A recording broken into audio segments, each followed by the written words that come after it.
Buenas noches, América. No las hubo ni siquiera nada que se le pareciera. Miles de inmigrantes, familias enteras, esperaron con temor y ansiedad las anunciadas redadas masivas en Estados Unidos este domingo. Redadas que nunca llegaron.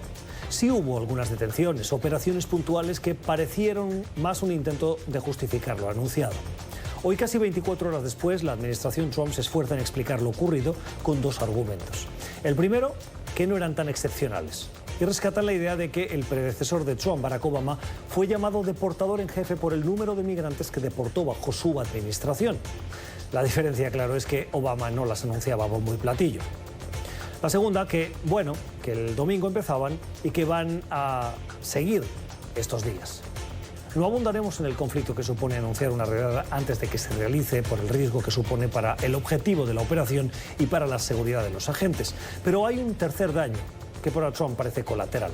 La presión que tiene el Servicio de Inmigración y Control de Aduanas, o ICE por sus siglas en inglés, para demostrar que le están cumpliendo al presidente. Esta presión puede llevar a estos agentes a detener para conseguir cifras que satisfagan a Trump. Y en el camino, acabar deportando a muchas personas que no son un peligro, que no cometen crímenes, que huyeron de la violencia de sus países, que pagan impuestos en Estados Unidos a pesar de ser indocumentados y que no constituyen una amenaza para la seguridad. Por razones políticas, Trump fuerza a ICE a romper con la colaboración que toda policía necesita con las comunidades que protege, generando desconfianza con los ciudadanos y contribuyendo, como consecuencia, y por paradójico que parezca, a crear más inseguridad en Estados Unidos. Son las 8 en Bogotá, Lima, Quito, las 9 en la costa este de Estados Unidos y Santiago de Chile, y las 10 en Buenos Aires. Y esto es Cuestión de Poder. Bienvenidos. Hoy en el programa, Trump impulsa medida para restringir derecho de asilo a migrantes que llegan a la frontera sur. Delegación de Guaidó regresa a Barbados para continuar con el diálogo de Oslo. ¿Darán resultado esas conversaciones? China comienza a ver los efectos de la guerra comercial en su crecimiento económico. Victory is winning for our country. Hoy comienza un cambio de régimen político. Desde nuestros estudios en Washington, la opinión, el análisis y las voces que nos ayudan a comprender nuestro mundo. Es cuestión de querer, es cuestión de poder. Comenzamos y lo hacemos con algunas cuestiones de la actualidad que nos han llamado la atención, notas al pie, la voz de los expertos o datos de cuestiones de la actualidad, como el último dato de crecimiento de la economía china. China es una economía que pesa mucho en la economía mundial. Dicen los economistas con acierto e intentando resumir su impacto que cuando China estornuda, el mundo se resfría. ¿Qué ha pasado? Que el último trimestre su crecimiento ha sido solo del 6,2%. Teniendo en cuenta que el anterior fue del 6,4%, la cifra podría parecer pequeña, porque el crecimiento es positivo, más comparado con muchas economías del mundo. Pero es que es el más bajo en 27 años. Esa es la línea de crecimiento que tienen en pantalla desde el año 90-92 hasta hoy. Y lo que vemos es un paulatino de crecimiento. Esto es importante tenerlo en cuenta por dos cosas. Una, se está produciendo una negociación con Estados Unidos en plena guerra comercial y esto le puede poner presión a China de cara a esa negociación comercial. La hace más débil porque al gobierno chino le interesa tener una posición de fuerza y estos datos no le ayudan. Y dos, Estados Unidos puede ver ese dato como un elemento a tener en cuenta a la hora de seguir poniéndole presión. Por lo tanto, ¿estamos al final de la guerra comercial? ¿O esto es un elemento que contribuye más a esa guerra comercial? Otras cuestiones de la actualidad, la ronda de diálogo, la enésima ronda de diálogo entre el gobierno de Maduro y la oposición antichavista que lidera Juan Guaidó, el considerado presidente encargado de Venezuela. Es la cuarta vez oficialmente que estos dos grupos, dos enviados de esas dos maneras de ver Venezuela, se van a encontrar. Lo han hecho hoy y lo hacen bajo estricto silencio, impuesto por Oslo, que es quien Noruega está haciendo de mediador en esas conversaciones. Guaidó dice que están buscando una solución para el sufrimiento de Venezuela y Maduro continúa mareando la perdiz, si me permiten, con las rondas de diálogo de las cuales de momento no ha salido nada. Michael Shifter, presidente del Diálogo Interamericano, buenas noches, gracias por estar con nosotros. Esta es la cuarta vez que se reúnen, la segunda después de la semana pasada en Barbados. ¿Qué tenemos que esperar? ¿Hay voluntad de buscar un acuerdo por parte del gobierno de Maduro? Bueno, yo creo que lo que podemos decir es que no hay otra posibilidad en este momento para terminar con la crisis y ambos lados tienen incentivos para sentar a negociar. Yo creo que las señales son positivas, pero falta mucho, hay mucha desconfianza entre ambas partes. Pero yo creo que hay una red de luz en un panorama bastante negro, bastante complicado. ¿Podríamos decir que la comunidad internacional está ayudando a que avancen esas conversaciones para conseguir un resultado? Sí, yo creo que a nivel internacional hay apoyo para las conversaciones. Obviamente yo creo que interesa a todos para el conflicto, la crisis termina. Y en este momento las otras estrategias no han funcionado, han fracasado y es la única, digamos, opción que parece que podría terminar en un acuerdo negociado. Yo creo que no debería tener demasiada seguridad, demasiada confianza porque los obstáculos son grandes, hay temas difíciles que hablar. Pero el hecho que hay voluntad por ambas partes para sentar y hablar es para mí alentador. Esta es la cuarta reunión que sepamos este año, la segunda en Barbados. ¿Qué diferencia hay entre esta reunión y las anteriores? Bueno, hay importantes diferencias con las mesas anteriores. La más importante diferencia, yo diría, es el factor Guaidó. Es la primera conversación, diálogo que ha tenido desde surgió Guaidó en enero de este año. Esto es algo que él ha podido unir la oposición, es un líder reconocido, es, de acuerdo a todas las encuestas, la figura más popular en Venezuela en este momento. Entonces, yo creo que la oposición tiene más fuerza, más unidad, liderazgo. Al mismo tiempo, el gobierno está más debilitado. Yo creo que lo que vimos el 30 de abril, que el jefe de inteligencia pasó de Maduro a Guaidó, demuestra que hay debilidades en el gobierno, que Maduro no es tan fuerte. Las sanciones de los Estados Unidos están afectando mucho.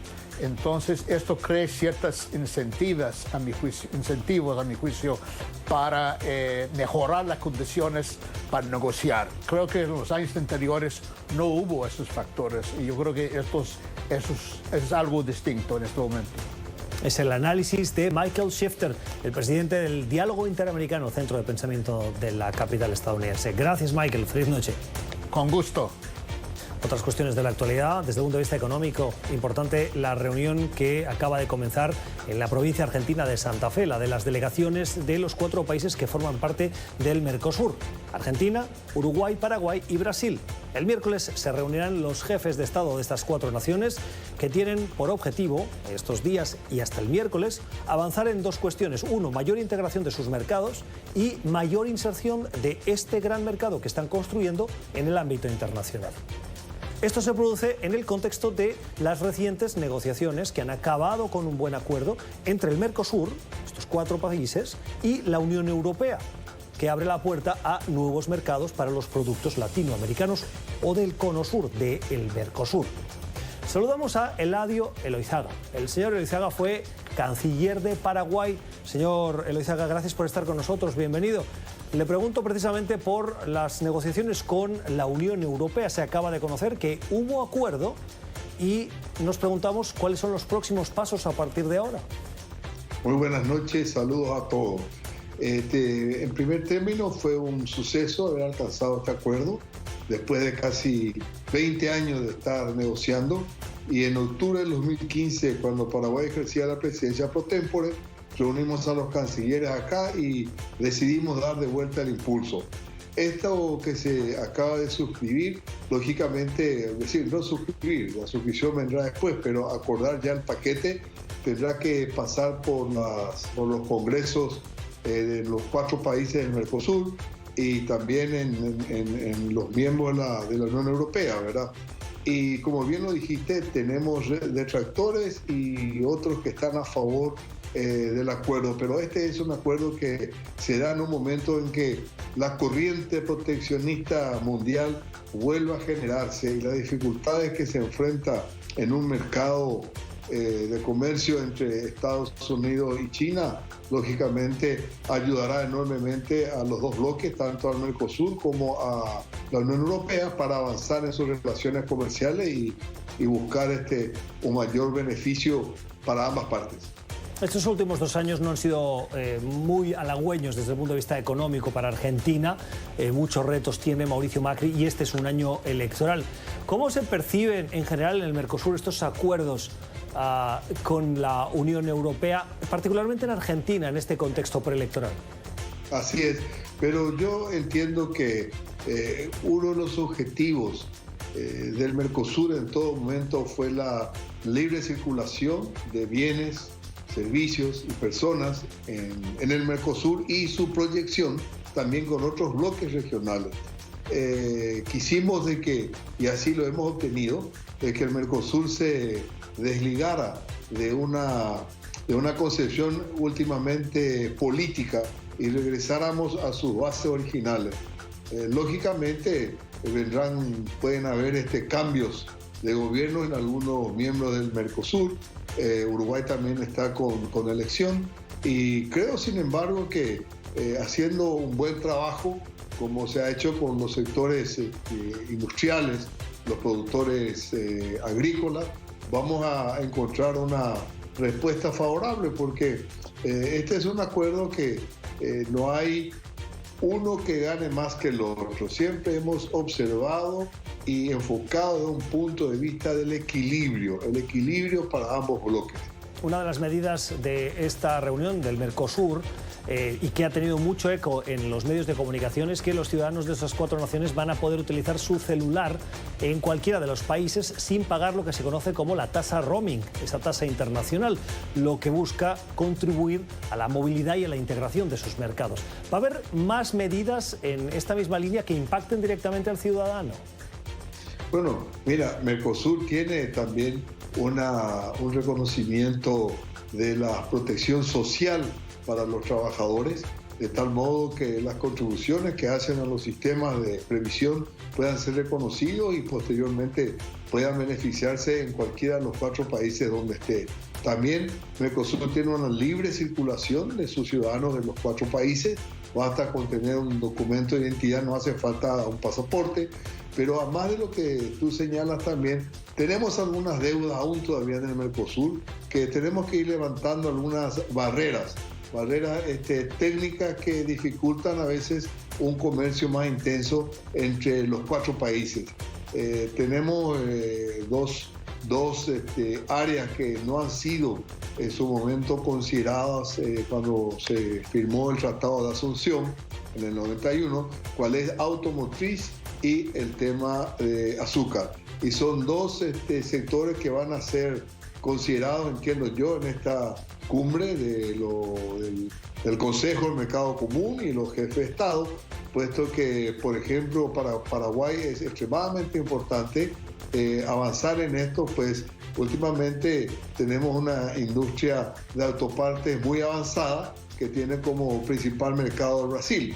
Y si estamos en este proceso, creo que estas medidas de carácter, podemos decir también proteccionista, tienen que levantarse, ¿verdad?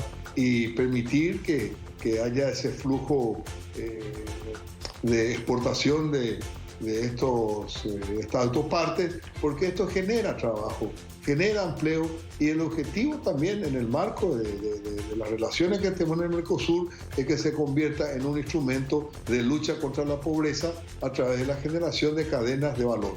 Es el análisis de Eladio Loizaga, es ex canciller de Paraguay, uno de los países que forman parte del Mercosur, en estos días en los que se reúnen las delegaciones antes de la reunión de sus jefes de Estado, el miércoles. Gracias, ex canciller, feliz noche. Muchísimas gracias a ustedes, buenas noches. Y terminamos con la mirada en positivo, la que nos ofrecen 12 estudiantes de la Universidad de Sherbrooke, en Quebec, en Canadá. Estos estudiantes, preocupados por el medio ambiente como trabajo final de carrera, de su carrera de ingeniería, desarrollaron lo que han venido a llamar una aspiradora de microplásticos en arena de playa. Saben que el consumo de plástico en el mundo está generando esa preocupación por el impacto que tiene en el medio ambiente, en la playa y también en los océanos. Estos estudiantes han conseguido la manera de succionar las arenas de la playa para separar el microplástico de la arena y devolver la arena limpia. Bravo por ellos. Lo que nos preguntamos es si esto no es solo un parche. ¿Es bueno que exista? Sí, pero el problema es el uso del plástico, no el parche para solucionar un problema concreto de una playa. Bravo por esos estudiantes, decimos, pero la llamada de atención a los que consumimos ese plástico, particularmente el plástico de un solo uso, continúa muy vigente. Tiempo para la entrevista en Cuestión de Poder. Saben que hoy se ha reanudado lo que se ha denominado las conversaciones en Barbados entre una delegación del gobierno de Nicolás Maduro, el gobierno de Venezuela, y una delegación de quien es considerado presidente encargado de Venezuela, Juan Guaidó. Buscan una solución, dice Juan Guaidó, que están buscando una solución expedita para terminar con el sufrimiento del pueblo venezolano. Las conversaciones comenzaron la semana pasada y son un nuevo capítulo de lo que ya se habló en Oslo, pero que de momento no ha dado frutos. Esto en el contexto de la reciente presentación y solicitud por parte de la OEA, del Departamento de Estado y del Instituto Casla de poner más presión al régimen venezolano para que dé resultados para forzar su salida, para que haya elecciones libres, democráticas, para que Nicolás Maduro abandone el poder. Saludamos a esta hora de la noche en Cuestión de Poder a Tamara Sujo. La señora Sujo es abogada, defensora de derechos humanos y es la directora ejecutiva del Instituto Casla. El viernes estuvo en esa presentación y hoy nos acompaña. Señora Sujo, gracias por estar con nosotros. Buenas noches, bienvenida. Buenas noches, gracias. Señora Sujo, empiezo preguntándole, en ese contexto de conversaciones que se están produciendo en Barbados, hablábamos el viernes de incremento de la represión. ¿Está usted de acuerdo que, a pesar de que continúan las conversaciones, la represión no solo no ha minorado, sino que ha aumentado? Mira, la represión en Venezuela continúa, no es que haya cedido, es que nunca lo ha hecho durante todas las épocas en donde ha habido diálogo en Venezuela. Si nos remontamos al año 2016, donde había diálogo, mientras las personas dialogaban, en las manifestaciones en la calle cada día había más detenidos y había más torturados. Si nos vamos al año 2017, cuando había diálogo, pues lo mismo, ¿no? Es decir, el efecto sobre todo de la puerta giratoria de los que van soltando en el diálogo y los que van apresando por detrás, ¿no? Lo que está sucediendo en Venezuela ahora, en esta etapa nueva de estas conversaciones que se están dando con la estructura represiva de Maduro y el presidente Juan Guaidó, es justamente lo mismo, ¿no? Ellos, por un lado, dicen que quieren tener la fachada de demócratas y decir que están buscando soluciones mediante el diálogo, y por otro lado, por ejemplo, tenemos el caso de los presos políticos militares del DGCIN. Ha sido una represión total contra ellos. De hecho, han pasado días en que no se ha sabido absolutamente nada de lo que está pasando en el DGCIN, el traslado de las presas, de las mujeres presas, que no sabemos a estas alturas dónde están, qué ha pasado con ellas, la situación que están viviendo dentro, el hecho de la represión contra las manifestaciones, un joven de 16 años que perdió la vista. No ha cesado la represión, ha habido, desde que iniciaron estas conversaciones, más detenidos, más aprendidos, y además de eso, no solamente están yendo contra los presos, contra las personas que ellos creen que están conspirando contra ellos, están yendo contra las familias, están yendo contra las esposas, contra los hijos, les están allanando la casa, están persiguiendo al núcleo familiar, además del perseguido. La tortura en Venezuela, en este caso, tiene rasgos criminales. La muerte del capitán Rafael Acosta, la detención de sus compañeros, la tortura a la que han sido sometidos los últimos perseguidos en Venezuela, militares y civiles, por conspiración o por traición a la patria, no tiene comparación con las torturas que han ocurrido durante todos estos años. Es decir, el régimen ha demostrado que está dispuesto incluso de asesinar a personas para sacar la información o para tratar de que estas personas informen. El régimen ha demostrado que no le importa llevar a un moribundo a los tribunales a presentarse, porque eso es el mensaje que le quiere mandar a la Fuerza Armada y a todos aquellos que pudieran atreverse a conspirar contra ellos. Por lo tanto, pues no ha cambiado nada en Venezuela, al contrario, ahora hay más miedo, ahora la imposición del miedo a través de la tortura, de las detenciones arbitrarias, de la desaparición forzada y de las ejecuciones extrajudiciales está causando mella. De hecho, miles de venezolanos salen por el miedo implantado en Venezuela. ¿Cómo podemos leer esta represión? ¿Cree usted que son los últimos coletazos de un régimen que podríamos decir moribundo por sobrevivir? Precisamente, correcto, eso es correcto. Es decir, ¿hacia quiénes, cuál es el patrón en este momento de la detención arbitraria, la tortura y la desaparición forzadas? El 57% de los casos que está llevando el Instituto Casla son militares. El 57% de los casos, es decir, el año pasado era el 63%, este año es el 57%, porque ha habido manifestaciones masivas de civiles y por lo tanto pues, ha habido arrestos y han habido torturas contra civiles.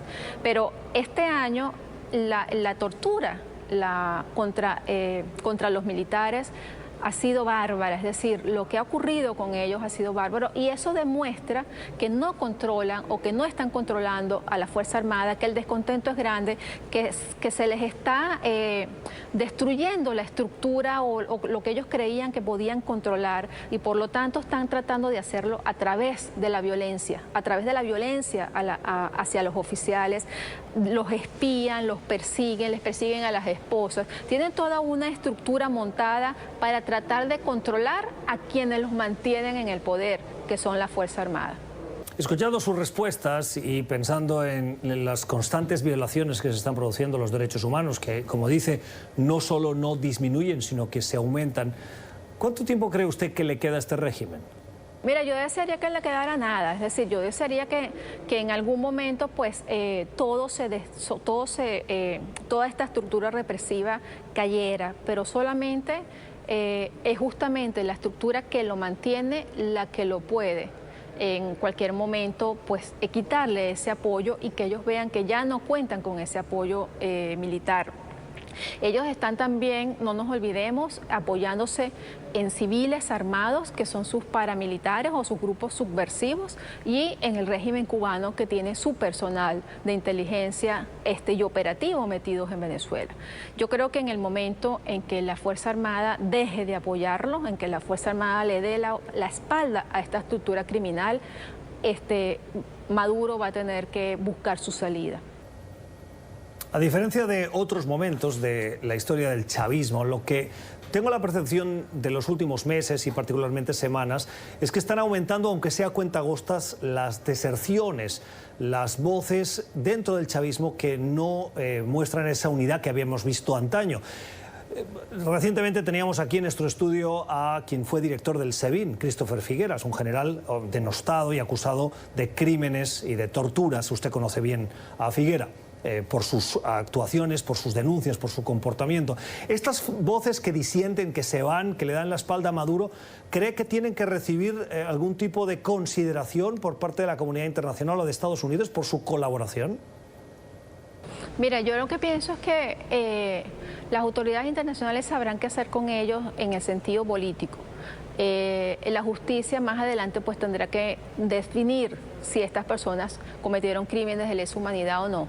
Yo lo que siempre les digo es que se pongan a derecho cuando llegue la justicia, ¿no? Cuando llegue el momento de la justicia en Venezuela y que demuestren su inocencia o su culpabilidad en la inducción, en la acción y en la omisión de los crímenes de lesa humanidad. Esa represión, esas violaciones de derechos humanos han quedado claramente reflejados en el último informe de la alta comisionada de Naciones Unidas para los Derechos Humanos, Michelle Bachelet. Ese documento, usted que conoce bien los entresijos de la Corte Penal Internacional, ¿tiene que ser presentado formalmente ante este organismo penal internacional? Mira, conociendo los mecanismos de la Corte de cómo se nutre de estos informes, ya ese informe está en los escritorios de todos aquellos que están estudiando el caso Venezuela. Ellos simplemente lo toman de la página web de la Alta Comisionada de Naciones Unidas y lo estudian como un insumo más en base al contexto histórico de lo que está pasando en Venezuela. Es decir, si es remitido por personas o si es remitido por estados, pues también es válido, ¿no?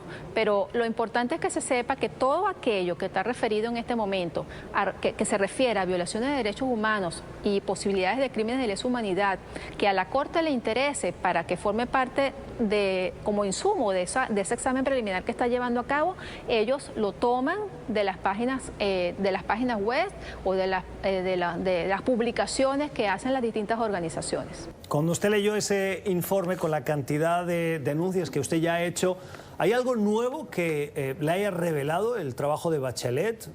¿Hay algún punto que usted desconocía y que el informe le ha puesto sobre la mesa en su trabajo de denuncias?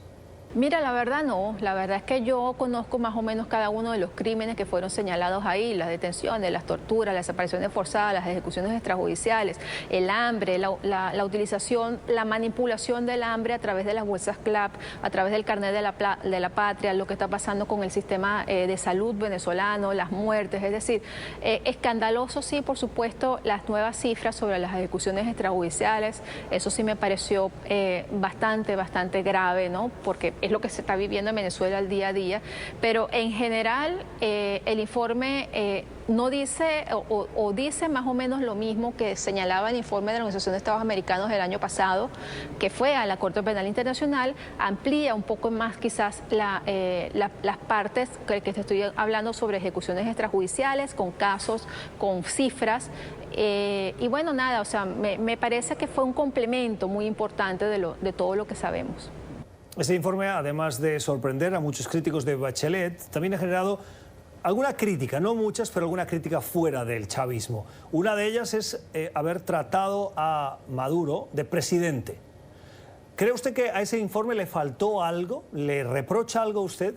Mira, yo creo que a lo mejor le faltó señalar la estructura criminal, ¿no? Señalar que en Venezuela se estaban cometiendo crímenes de lesa humanidad con nombre y apellidos. Crímenes de lesa humanidad. Y usted, como le decía antes, ¿es de las que piensa que ese informe no tendría que hablar de Maduro como presidente? Yo no sé cómo podría haberlo nombrado, ¿no? Porque Naciones Unidas pues reconoce estados, ¿no? Y no reconoce gobiernos. Entonces, pues simplemente debió referirse como al Estado venezolano, ¿no? Es la opinión de Tamara Suju, es la directora ejecutiva del Instituto Casla, es abogada, defensora de derechos humanos. Señora Suju, gracias por haber estado con nosotros. Feliz noche. Gracias. Precisamente ese informe de derechos humanos y la voz de Suju formarán parte del debate que esta semana se va a producir en el Consejo Permanente de la OEA, donde a petición del representante Guaidó en ese Consejo Permanente se va a debatir el contenido del informe de Bachelet. Lógicamente lo van a poder ver aquí en la señal de NTN 24. Tiempo para la entrevista en Cuestión de Poder, para hablar de inmigración. En las últimas horas diversas noticias de la actualidad nos han llamado la atención vinculadas a inmigración. La última, la más reciente, la intención de esta administración de publicar una norma que mañana saldrá en el Registro Federal, donde se comunica que los solicitantes de asilo van a tener más problemas a partir de hoy si la norma sale adelante. Digo si sale adelante porque muy probablemente será llevada ante la justicia por la ilegalidad que algunas organizaciones ven en ella. ¿Qué dice esta norma? Para que los solicitantes de asilo pidan ese asilo no tienen que haber pasado por un tercer país. Dicho de otra manera, si un guatemalteco quiere solicitar asilo en Estados Unidos no puede pasar por México y pedirlo en esa frontera, según esa norma, porque habrán pasado por un tercer país que no es el suyo ni es el de destino final. Igual pasaría con un salvadoreño, con un hondureño, etc. Esa norma muy probablemente tiene un recorrido corto porque, como decimos, puede ser fácilmente, según esas organizaciones de derechos civiles, llevada ante la justicia y paralizada. Hoy nos acompaña Mark Fernstein. Él es asesor para América Latina del grupo Albright Stonebridge y fue asesor especial en la Casa Blanca, en el Consejo de Seguridad Nacional, para el presidente Barack Obama. En estas cuestiones, él trabajó muy estrechamente con esa administración sobre la parte migratoria. Por eso su punto de vista nos interesa. Mark, ¿cómo estás? Buenas noches. Buenas noches. Gracias por estar con nosotros. Mucho gusto. Esta norma, muchas organizaciones dicen que tiene poco recorrido. ¿Qué se esconde detrás de la intencionalidad? La administración dice que quiere facilitar los procesos y clarificarlos. Sabemos que Donald Trump no quiere facilitar el proceso de asilo político o asilo para los refugiados, los migrantes. Donald Trump, como ha demostrado muchas veces, es racista y parece controversial decir eso, pero así es.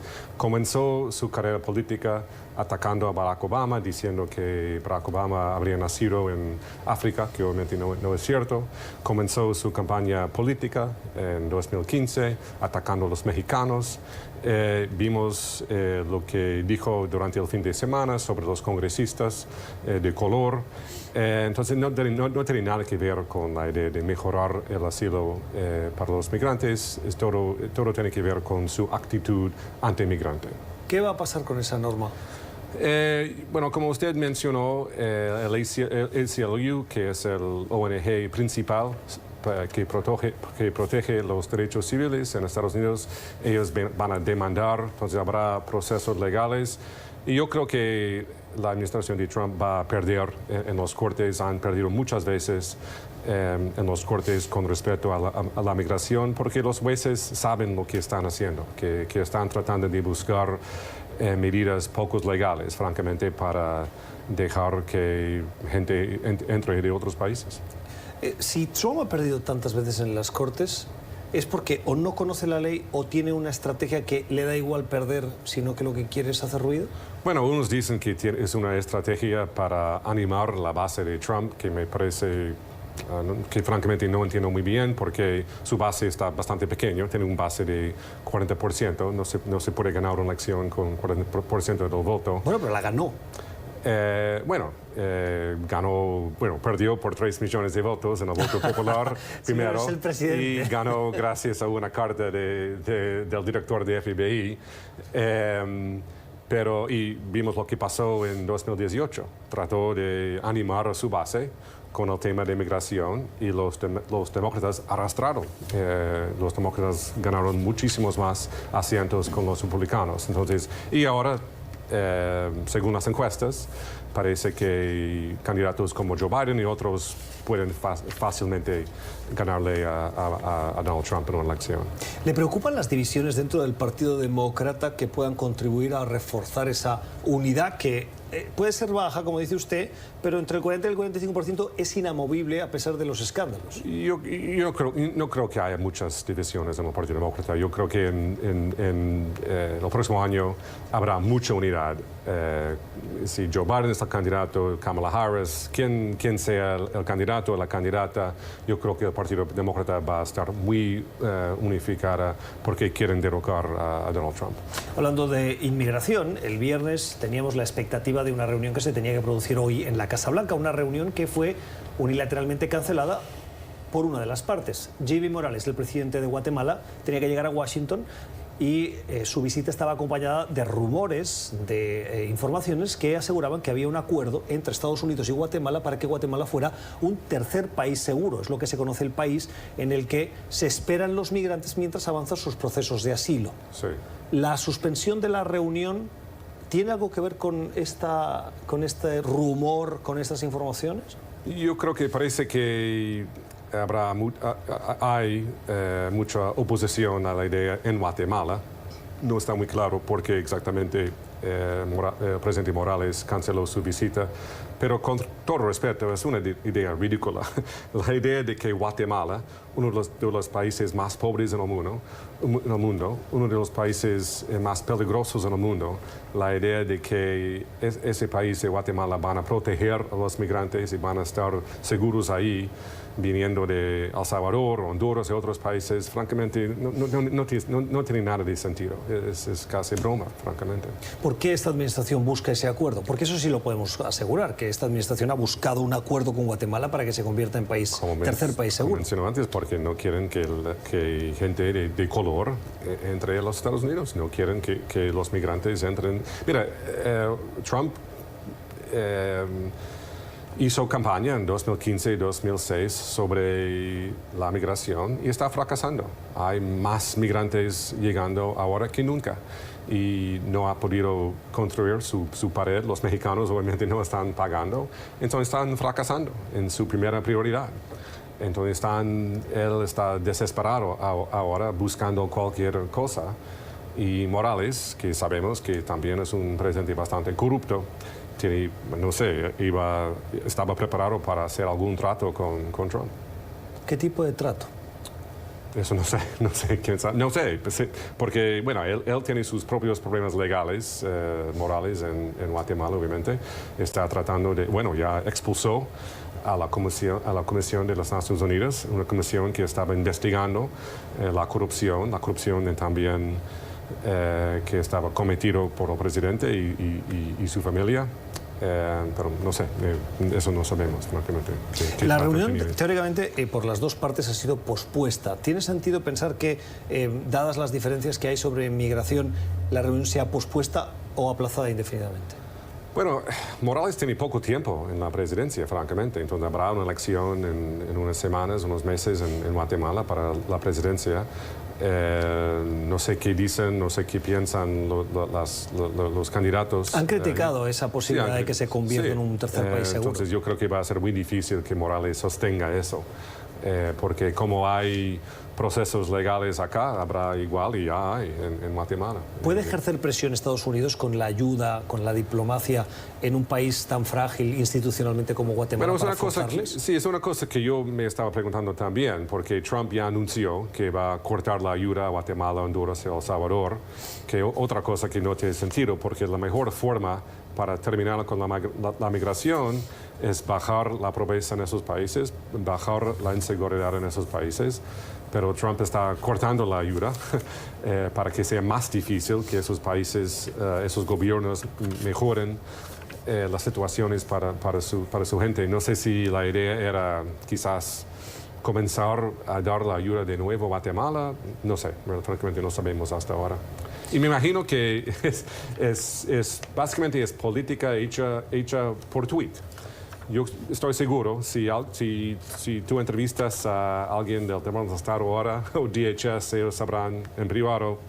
En privado, porque en público no quieren decir nada. En público no quieren decir nada, en privado dirán, qué horror, no sabemos lo que está pasando. En privado siempre dicen eso. Yo tengo muchos amigos allá y eso es lo que dicen. Sí. Precisamente sobre esto, sobre lo que dicen en privado y en público, me gustaría preguntarte sobre las redadas.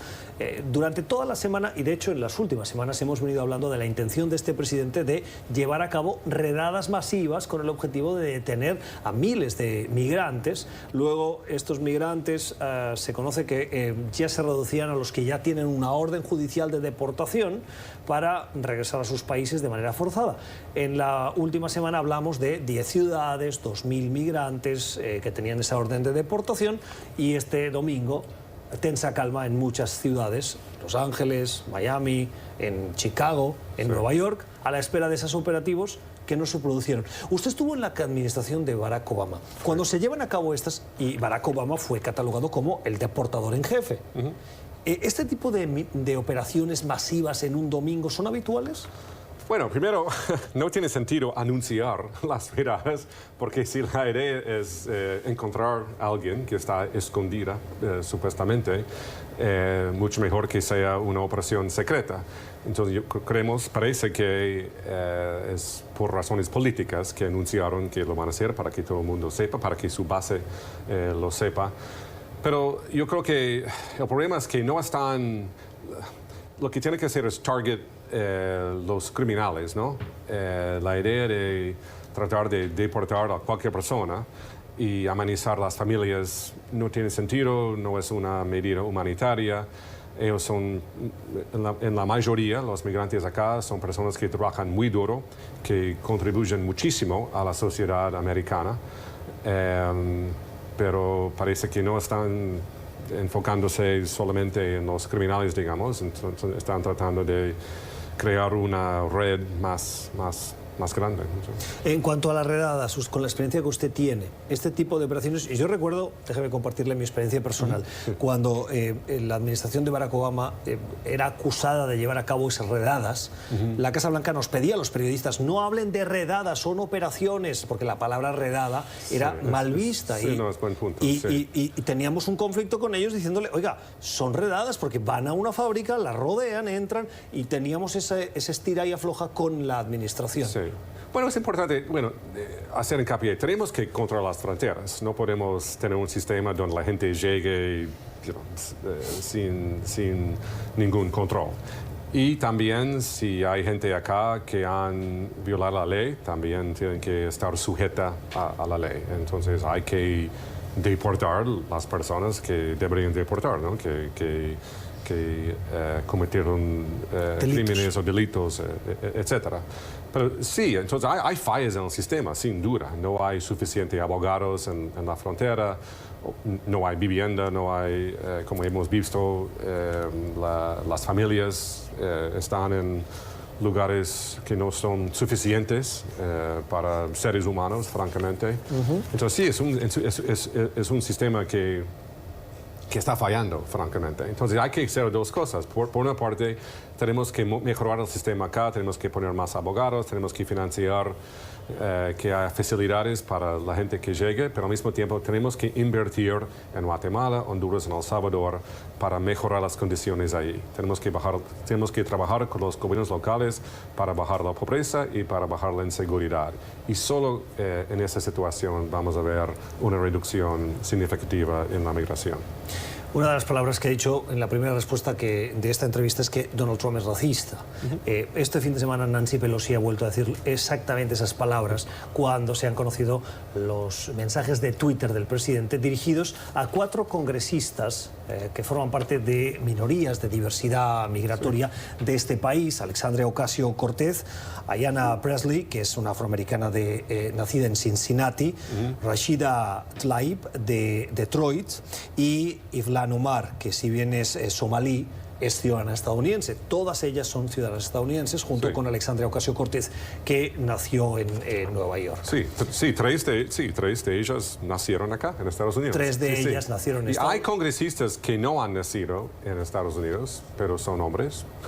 La mayoría son gente blanca como yo, pero Trump no ataca a ellos. La opinión de Mark Feinstein, fue asesor especial para el presidente Barack Obama en el Consejo de Seguridad Nacional para América Latina, y hoy es asesor también para América Latina del grupo Albright and Stonebridge de análisis de cuestiones geopolíticas aquí en la capital estadounidense. Señor Feinstein, gracias por haber estado con nosotros. Gracias a usted. Siempre interesante escucharle. Tiempo para la cultura en cuestión de poder, para la recomendación que nos llega, como siempre, de la mano de Alexandra Colón Amil. Alexandra, buenas noches. Buenas noches, Gustavo. ¿Cómo cerramos hoy el programa? Hoy con una película, se llama Icebox. Esta película estrenó en 2018, pero ha estado recientemente en la noticia porque HBO adquirió los derechos. Es de un cineasta que se llama Daniel Soka. ¿Por qué vale la pena? Bueno, esta película cuenta la historia de Oscar. Es un niño hondureño de 12 años que se ve obligado a huir de su país y pide asilo en Estados Unidos. La película es de ficción, pero pues muestra una realidad que estamos viviendo. Es muy emotiva y fue un proyecto que comenzó como un corto y se convirtió en un largometraje. Ahora es adquirida por HBO, ha recibido muy buena crítica, y es que, aparte de ser muy emotivo, es muy relevante porque el niño no solo se ve amenazado por la Mara en su país, emprende un peligroso viaje en el que su vida se ve nuevamente amenazada, sino que cuando llega, y en esto se basa la película, la mayor parte de la película se tiene que enfrentar al sistema de inmigración en Estados Unidos. Y es puesto, termina en un lugar que se llama el Icebox, o la caja de hielo. Allí con muchos otros niños que, como digo, estamos viviendo esta realidad, esperan a ver cuál va a ser su situación luego de llegar aquí a Estados Unidos. Fue filmada en Nuevo México y la mayor parte de la película es en español, así que tiene un toque ahí que le da aún más realidad a una película que es de ficción. Cuando desgraciadamente la realidad supera la ficción. Icebox, la película de Daniel Swanka, que describe, que denuncia esas condiciones que hoy forman parte también de esa denuncia que hacen activistas y legisladores en contra de esta política de mano dura de esta administración que acaba perjudicando a las condiciones en las que viven esos inmigrantes que llegan a Estados Unidos. Gracias, Alexandra. A ti, Gustavo. Vamos a las redes sociales. Y el primero de nuestros tweets es para darle voz a un cantante de reggaetón, Bad Bunny. ¿Por qué es relevante? No porque sea un cantante, sino porque lo que dice lo piensan muchos puertorriqueños. Los boricuas están en las calles para pedir la dimisión del gobernador. Esto a raíz de escándalos de corrupción y de un lenguaje poco habitual para un gobernador que se ha filtrado a los medios, en el que insulta de manera peyorativa a otros funcionarios y particularmente a mujeres. Mira, Puerto Rico, voy a bajar para la isla y me gustaría verlos conmigo y con los que ya salieron para la calle. Esta gente piensa que tenemos miedo y vamos a demostrarle que están bien equivocados. En Puerto Rico, lo que pasa y lo que preocupa a los ciudadanos. También preocupa a otros muchos ciudadanos y particularmente a algunos republicanos que ven lo que está pasando y que echan de menos que sus compañeros en el Congreso, en la Cámara de Representantes y en el liderazgo del partido y en el Senado levanten su voz en contra de lo que consideran actos viles por parte del presidente al criticar a 4 mujeres, 4 jóvenes congresistas por razón de su origen. Esta es la voz de una de las voces más críticas de Trump hasta las últimas elecciones, Jeff Flake, que fue senador y que decidió dar un paso al costado, pero ahora le pide a sus compañeros algo. A menudo he dicho que los funcionarios republicanos electos no deberían responder cada comentario del presidente, pero hay veces que los comentarios del presidente son tan viles y ofensivos que corresponde a los republicanos responder y condenarlos. Esta es una de esas veces. La voz de Jeff Flake que continúa resonando, y terminamos con esta preocupación que tienen muchos que ven cómo mientras en Venezuela, particularmente en Barbados, delegaciones del considerado presidente encargado Juan Guaidó y del gobierno de Maduro continúan hablando, la represión no cesa. Ahí está, vuelven a Barbados con 2 escoltas de Guaidó presos, con otro niño muerto en el JM de Los Ríos y una joven clarinista de la Orquesta Sinfónica. ¿Vamos bien? Así terminamos, con las opiniones de ustedes o de mensajes que nos han llamado la atención. Gracias por vernos, por escogernos. Nosotros volvemos mañana confiando que hoy hayan aprendido algo, como lo hemos hecho nosotros, de nuestros invitados. Feliz noche.